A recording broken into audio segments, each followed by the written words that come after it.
Nk'uko rero twari twabibonye turacyakomeje kugaragaza ibintu bigaragara yuko nta busabane ufitanye n'Imana, ibintu bigaragaza ko Yesu yavuye ku buzima bwawe.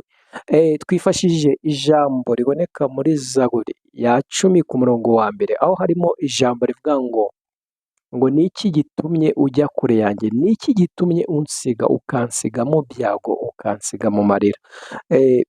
Nk'uko rero twari twabonye impamvu ebyiri zigaragara yuko Yesu yagiye kure yawe.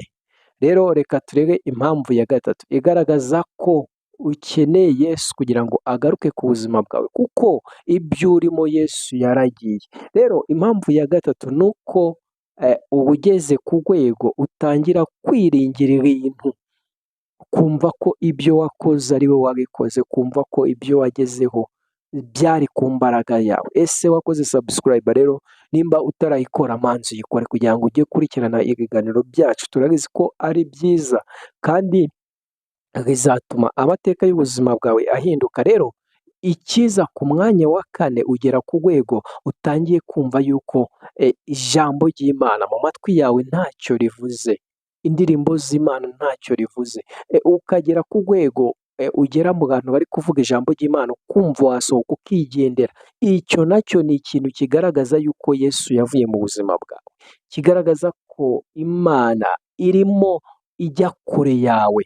Noneho ikiza ku mwanya wa kane ni uko utangira kubura amahoro yo mu mutima, ugatangira kumva ushaka kurwana, wumva hari ibintu ukeneye ariko ndani muri wowe ukumva nta mahoro ufite. Noneho ukagera ku rwego utangira kutiha icyubahiro, ukumva wanywa ugasinda, wakora bya bintu watinyaga kera ugatangira kubitinyuka. Ibyo nabyo ni ibintu bigaragaza yuko Yesu yagiye kure yawe.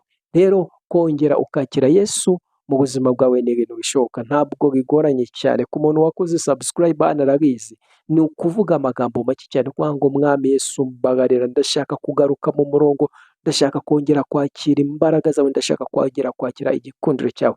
Yesu arahita aza ku buzima bwawe. Ni ukwatura amagambo gusa kuvuga ngo nyemerera umbabarire ibyaha byanjye, nanjye ndagukeneye, none ndashaka kwakira ineza yawe. Rero atura ayo magambo ubone neza y'Imana. Murakoze gukurikirana ibiganiro byacu.